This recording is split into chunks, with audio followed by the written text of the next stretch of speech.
it's stuck. It's stagnant. It's stagnant. So basically, this person, they are running from what their intuition, what their heart is telling them about your guys' connection, because they're confused if this is just all in their head. Okay, why does this person think it's in their head? Can you clarify for us? Thank you. Ooh.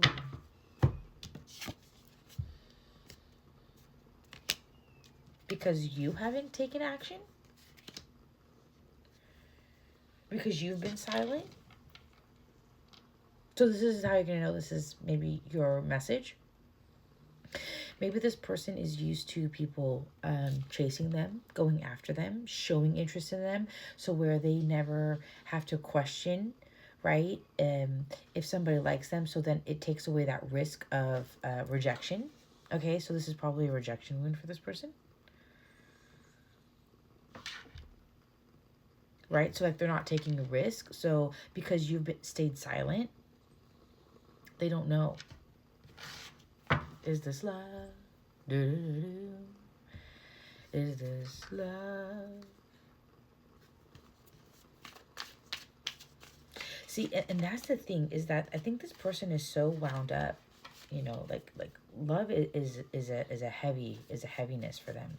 But I think this person is so wound up because they know that they have to do something here, and for them,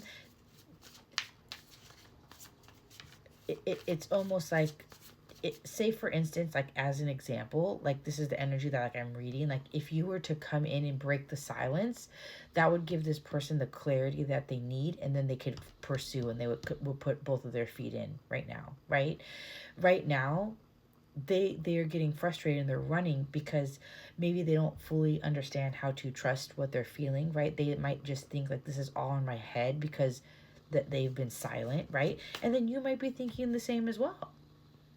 So clearly there's no communication here. You could be feeling like, okay, well, this is maybe all in my head too, right? So maybe there's that mirrored energy, because in part one we saw the 51-51, right? Where there's this kind of like energy that's going on between you two.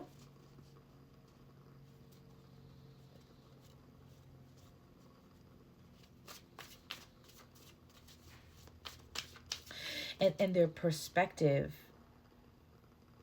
is almost kind of like, I need to clear my head of being so confused. So that's why they're trying to leave. But as they're trying to run from the energy, they're still they're sad. They're sad.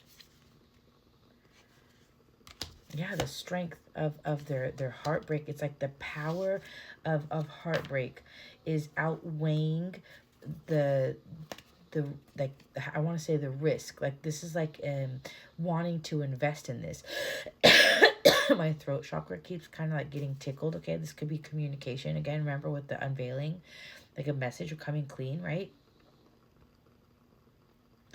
The power of heartbreak is outweighing them taking this. This is why they're not taking a risk. And so this message is coming up for my viewer to then what why is this being channeled out?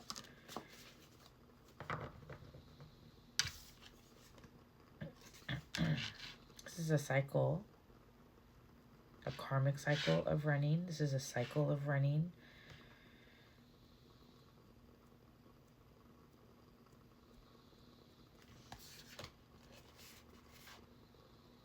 So for you, there may be a lesson here as well as for this person.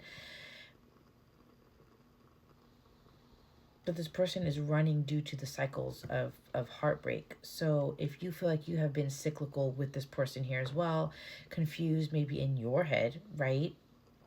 There needs to be a shift in perspective here on what you're holding on to, why you're holding back.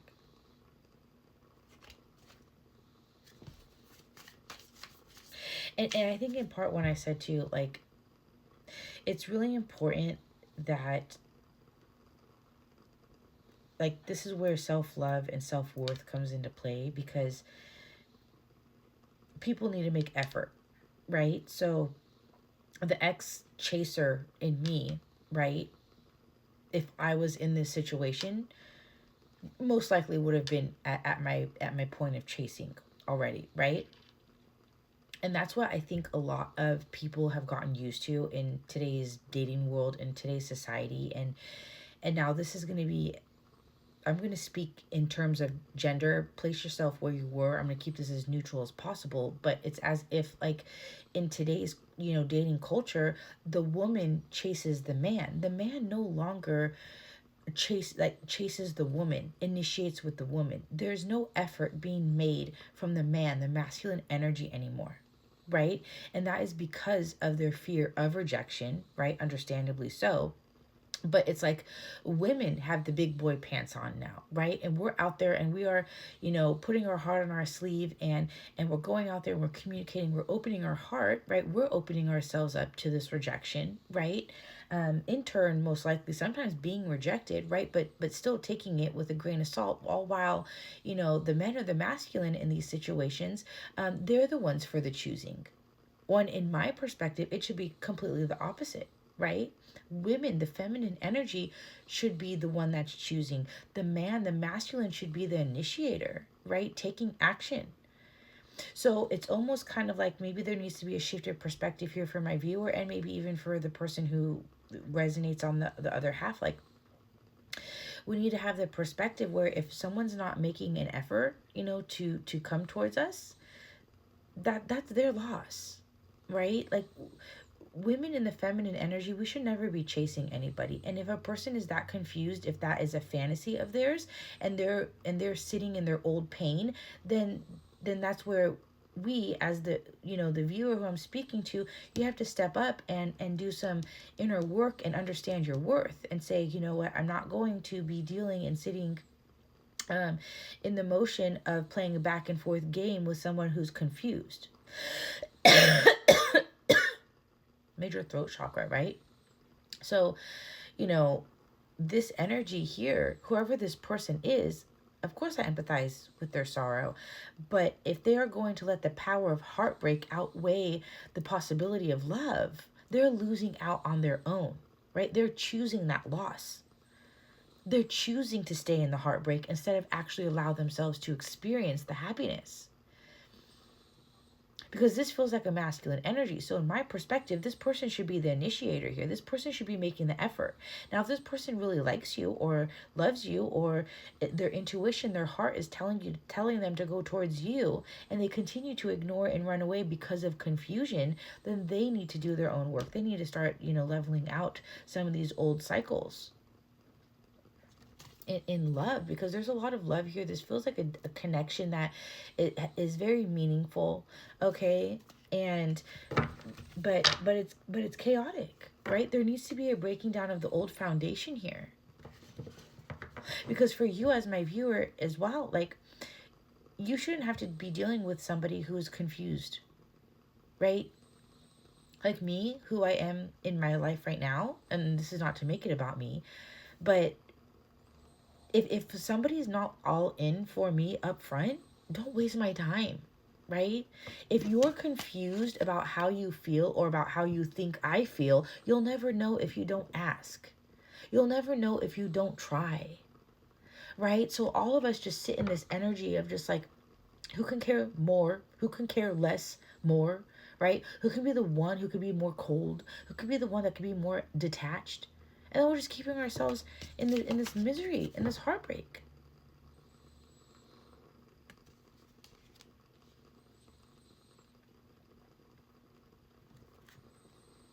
We're blocking our own happiness at this point. And I feel like that kind of like, got off a little bit off of a tandem here. But I also got the Page of Wands over the sorrow. A piece of advice, for all parties concerned in this energy here is, you have to pave the new path. You have to choose differently. You have to allow yourself to fearlessly say, I don't want to be on the path of sorrow and grief and loss anymore. I want to experience joy and happiness, and I want to turn the wheel. I want things to change. But we can't change unless we first choose that.